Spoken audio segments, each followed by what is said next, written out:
was recently reported that Jake Paul was set to be fighting Canelo Alvarez in May on Cinco de Mayo, but those reports have fallen through as it is revealed that Canelo has now signed a deal with Turki Al-Sheikh, and this is very bad news for Jake Paul's future and especially his next fight. Canelo has essentially just ruined Jake Paul's next fight and kind of played everyone in this situation, using Jake Paul as a negotiation tactic and leverage to get the biggest purse possible and squeeze the most money out of whatever deal he got. Canelo's now signed for a 4-fight deal with Turki Al-Sheikh for 2 years, 2025 and 2026. He's pretty much locked in for some big fights, and Jake Paul is not on his horizons, and this pretty much means whoever Jake Paul fights next, it's really not going to live up to expectations because he's not fighting Canelo. Yeah, this is just a massive blunder for Jake Paul and as well Most Valuable Promotions. At first there were so many reports coming out saying this was gonna happen, it's done for Cinco de Mayo, and it looked like Jake Paul was about to have the biggest fight, even bigger than maybe the Mike Tyson fight, which would have been insane.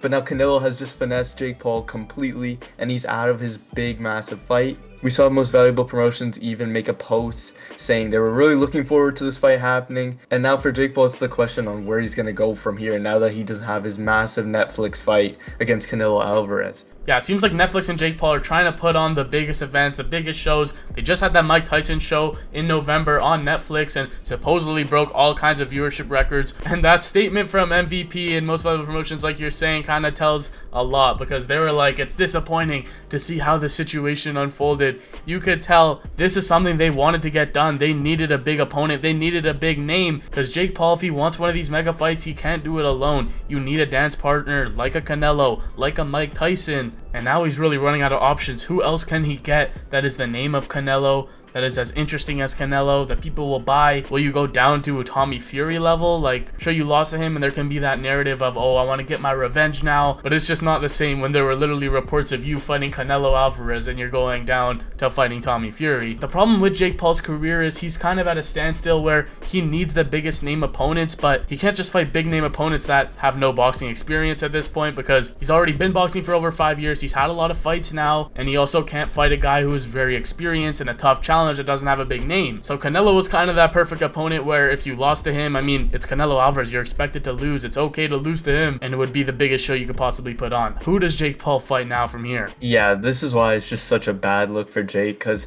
he was also even using this Canelo fight to undermine other fights and fighters like KSI himself, and was pretty much propping himself to have the biggest fight, being the face of boxing, claiming he was even A-side over Canelo, which is insane. And for him, pretty much this was just like a huge flex to have this massive fight against Canelo. No one in the influencer world doing it like him, and now it's just gone just like that. So it puts him in a definitely bad position, like you were saying. Hard to say where he goes from here now. But what do you think about some of the negotiations that happened? Yeah, I mean, Canelo got his way pretty much in every facet. He was talking to Turki Al-Sheikh, he was talking to Jake Paul and Netflix at the same time, simultaneously. He had many offers in front of him, and all he had to do was just stay silent. He didn't have to say a word, and everyone pretty much in the boxing sphere who's trying to put on the biggest fights was calling for Canelo and trying to get him on their side. Finally, Canelo signs a deal with Riyadh Season, which Canelo's been critical of in the past, and it seemed like maybe they weren't going to get a deal done. Canelo and Gervonta Davis were the only two outliers who really weren't joining Riyadh Season and what they were doing, but now Canelo pretty much just finessed Jake Paul, made it seem like he was going to fight him. All these reports are coming out, Canelo versus Jake Paul, and then boom,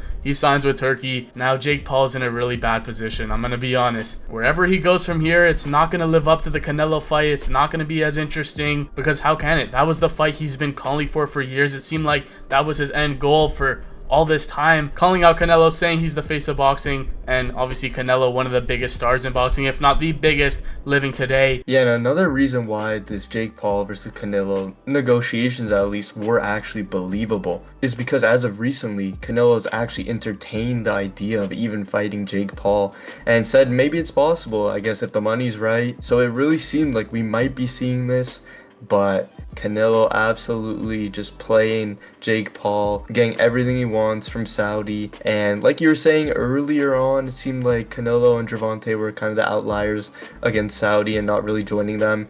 And then we saw the kind of links between Terence Crawford, and we thought, okay, maybe this Jake Paul fight will be right before that, Cinco de Mayo. There's still time. It's not like Jake Paul's a tough test that would maybe risk the Terence Crawford fight. But then there was reports that the Terrence Crawford is then suspended, and then Jake Paul's gonna swoop in, and now we're back to Jake Paul's not in the picture, and how Canelo's fighting Crawford. So it's really been just a mix and a mess over there. But now we finally have a definite answer, and it's a bit unfortunate because I think some people were starting to get ready of the possibility of Canelo fighting Jake Paul. Yeah, I feel like this is still good for the traditional boxing fans, though, especially because we're getting Canelo in. Some of those mega fights, like the Terrence Crawford one, potentially a rematch against Dimitri Bivol in his horizons for 2026, but it's going to be pretty hard for Jake Paul to recover from this. And now fans are definitely going to think maybe we're going to get the KSI fight now, but it's highly unlikely, to be honest, because still there's so many issues with the weight and all the negotiations have been going on for so long. So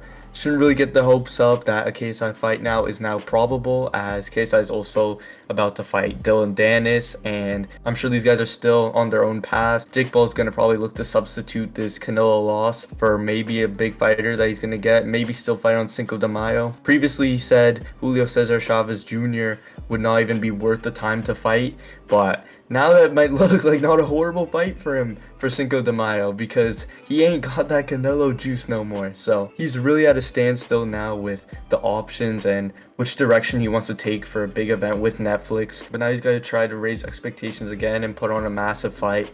And for Canelo, I mean, he just gets everything he wants. He gets more money. He's locked in 4 fights with Saudi Arabia, and he's going to get massive paydays going up against high-level guys like Terrence Crawford, and probably going to see other high-level fighters. So he's going to keep upping his legacy too if he can win those fights, and it's just perfect for him. He gets all the money he probably would have gone against Jake Paul. So it's just a win-win for Canelo Alvarez. Yeah, it is crazy that Turki Al-Sheikh wanted to completely stop this fight, because he could have just let Canelo fight Jake Paul and then signed him after that, then had that Terrence Crawford fight in September. But it seemed like he really didn't want to let that fight go through, which is why he signed Canelo for this 4-fight deal. Now Canelo's going to be taking a tune-up in May before fighting Terrence Crawford, and like you were saying, I feel like Julio Cesar Chavez Jr. now is not too bad of a shout for maybe a Cinco de Mayo fight, and then that builds the Canelo Alvarez fight because you just beat a Mexican who also went the distance with Canelo in the past. And when you're talking about other options for Jake Paul, like you said, that KSI one, I feel like may even be more likely now